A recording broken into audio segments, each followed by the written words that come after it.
Halo sahabat Nalanda, Namo Buddhaya Sukhi Hontu. Berjumpa kembali di Nalanda Jataka. Penuh kisah-kisah seru, inspiratif, dan kaya akan motivasi. Bersama saya Sugita, pastinya bahagia.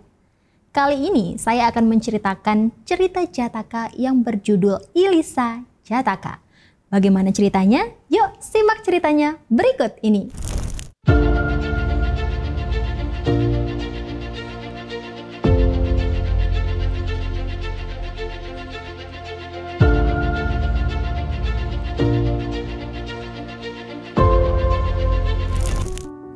Kisahnya dimulai dari sebuah kota yang bernama Benares.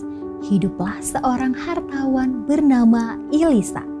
Ia memiliki kelemahan fisik dan juga sifatnya yang buruk. Ia pincang, bungkuk, dan matanya juling. Namun harta kekayaan yang dimiliki Ilisa ini sangat berlimpah. Ia adalah orang yang tidak berkeyakinan, kikir, bahkan ia tidak mau membagikan apa yang ia miliki untuk orang lain. Harta kekayaan ini pun bahkan tidak ia nikmati. Walaupun demikian, selama 7 generasi berturut-turut, para keluarga dan leluhur dari Ilisa ini dikenal sebagai orang yang murah hati dan gemar berderma.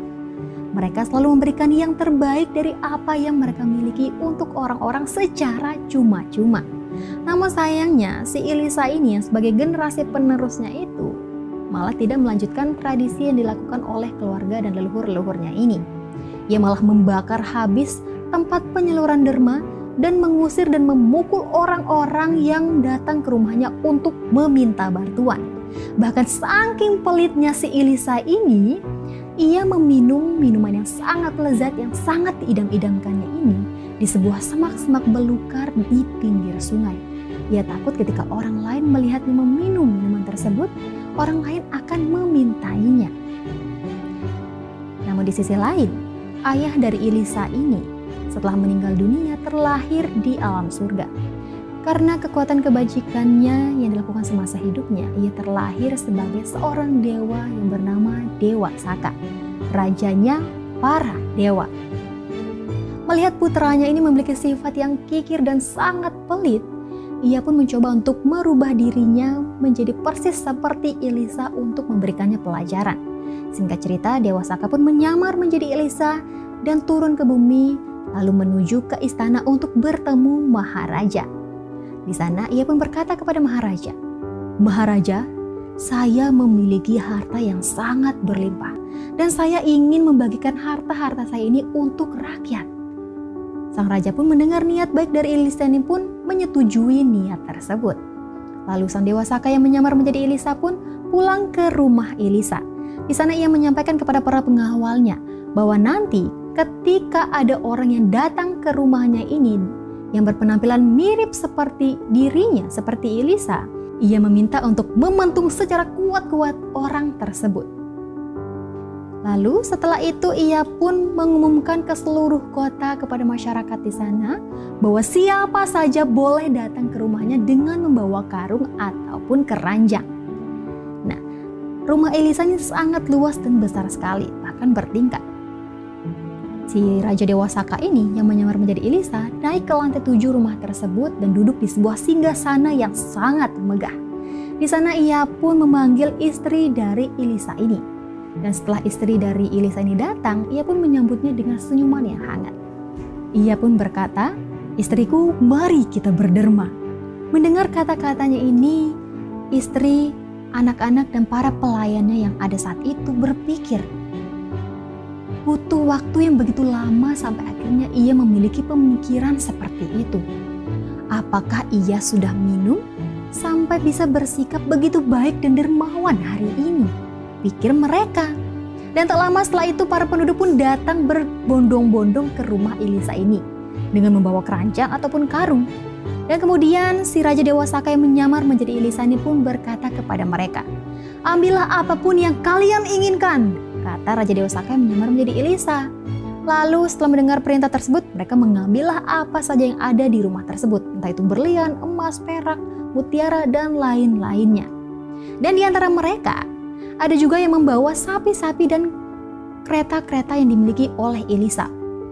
Dan saat mereka membawanya pulang, mereka juga bertemu dengan Elisa yang asli. Dan si Elisa ini ketika melihat harta bendanya ini dibawa oleh orang-orang atau oleh para penduduk, ia pun merasa cemas dan khawatir dan berpikir, apakah raja membagikan harta-hartaku ini kepada orang-orang tersebut? Dengan perasaan cemas dan gelisah, ia pun akhirnya pulang ke rumah. Tapi belum sampai di rumah, para pengawalnya ini sudah menghadangnya tepat di depan rumahnya. Karena para pengawalnya ini ingat kata majikannya yang pertama, kalau ada orang yang mirip seperti dirinya, mereka diminta untuk mementungnya kuat-kuat dan mengusirnya dari rumah. Dan para pengawalnya ini pun menuruti perintah majikannya tersebut. Dan mereka membentunglah kuat-kuat Elisa yang asli ini hingga mengusirnya. Dan akhirnya karena menyerah dan putus asa, Elisa ini pun akhirnya pergi ke istana dan bertemu dengan Maharaja. Di sana ia pun menyampaikan kepada Maharaja, "Maharaja, mengapa engkau merampas harta-hartaku?" Tanya Elisa kepada sang raja. Lalu sang raja pun menjawab, "Bukan saya, bendahara, tapi engkau yang datang dan menyampaikan niatmu itu," jelas sang raja kepada Elisa. Lalu Elisa pun meminta sang raja untuk memanggil orang yang menyampaikan bahwa akan membagikan harta-hartanya itu. Dan tak lama kemudian, Dewa Saka yang menyamar menjadi Elisa pun datang ke istana dan berpenampilan persis seperti Elisa. Bahkan raja dan pengadilan pun tidak bisa membedakan mana Elisa yang asli. Dan kemudian raja dan para pengadilan itu pun meminta istri dan anak-anaknya ini untuk melihat mana Elisa yang asli. Tapi istri dan anak-anaknya ini bahkan tidak bisa membedakan mana Elisa yang asli juga. Kemudian dengan hampir putus asa, Elisa ini meminta raja untuk memanggil tukang cukur istana untuk bisa melihat mereka berdua, untuk bisa memastikan mana Elisa yang asli. Akhirnya raja pun meminta datang tukang cukur istana untuk melihat mereka. Dan tukang cukur istana pun mencoba memperhatikan mereka dan menganalisis lah ya, melihat mereka berdua ini mana yang asli. Sampai akhirnya tukang cukur istana pun bingung, dia pun tidak tahu mana Elisa yang asli. Melihat orang yang menjadi harapan terakhirnya ini tidak bisa atau gagal untuk bisa melihat mana Elisa yang asli, Elisa yang asli pun menjadi gemetar dan ketakutan. Ia khawatir, ia cemas, ia takut, apalagi mengetahui hartanya yang sudah dibagikan kepada orang-orang. Ia pun seketika pingsan di tengah-tengah istana tersebut. Dan orang-orang di sekitar pun mencoba menyeka wajahnya dengan air untuk mencoba menyadarkannya. Dan tak lama setelah itu, Elisa yang adalah Dewa Saka itu melayang ke udara dengan kekuatan gaibnya, menampilkan wujud aslinya. Lalu Dewa Saka pun berkata kepada raja dan orang-orang yang ada di istana, "Aku bukanlah Elisa, aku adalah Dewa Saka." Dan tak lama setelah Dewa Saka berkata seperti itu, Elisa ini pun akhirnya sadar. Dan ketika melihat Dewa Saka, ia pun langsung bangkit dan bersujud di hadapan Dewa Saka. Kemudian Dewa Saka pun berkata kepada Elisa, "Elisa, harta itu adalah milikku. Harta itu bukan milikmu. Aku adalah ayahmu, Dewa Saka. Aku terlahir sebagai dewa karena kemurahan hati yang kumiliki. Tapi kamu menjadi orang yang kikir, pelit, bahkan kamu menimbun harta. Kamu tidak menikmati harta tersebut. Kalau kamu membangun kembali tempat penyaluran derma itu kembali dan menjadi orang yang murah hati, aku akan memaafkanmu. Namun jika tidak, aku akan mengambil semua hartamu dan aku akan membelah kepalamu dengan petir indera," kata Dewa Saka. Kemudian mendengar kata Dewa Saka tersebut, tentu saja Elisa ini menjadi ketakutan dan gemetar. Lalu ia pun berkata kepada Dewa Saka, "Baik, aku berjanji aku akan menjadi orang yang dermawan. Aku akan mengikuti semua yang kau sampaikan," kata si Elisa ini. Kemudian Dewa Saka pun menerima janji dari Elisa ini, si putranya ini. Dan kemudian sebelum ia kembali ke alam surga, Dewa Saka ini mengajarkan sila dan juga dhamma untuk Elisa. Dan setelah itu, Elisa pun menjadi orang yang dermawan, baik hati, dan sangat murah hati. Dan demikian kisah dari Elisa Jataka. Wow, menarik sekali bukan sahabat Nalanda? Nah, apa sih pesan atau makna yang bisa kita petik dari kisah Elisa Jataka ini?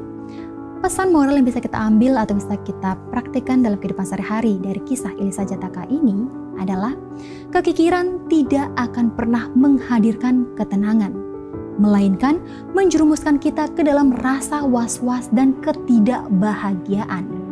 Pikiran yang terikat dengan kekikiran hanya akan membawa kesengsaraan. Sebaliknya, dengan berbagi, hati menjadi lebih tenang dan hidup dipenuhi dengan kebahagiaan sejati. Oke, demikian kisah dari Elisa Jataka, sahabat Nalanda. Untuk itu, sampai berjumpa kembali di cerita Jataka selanjutnya. Terima kasih, bye-bye.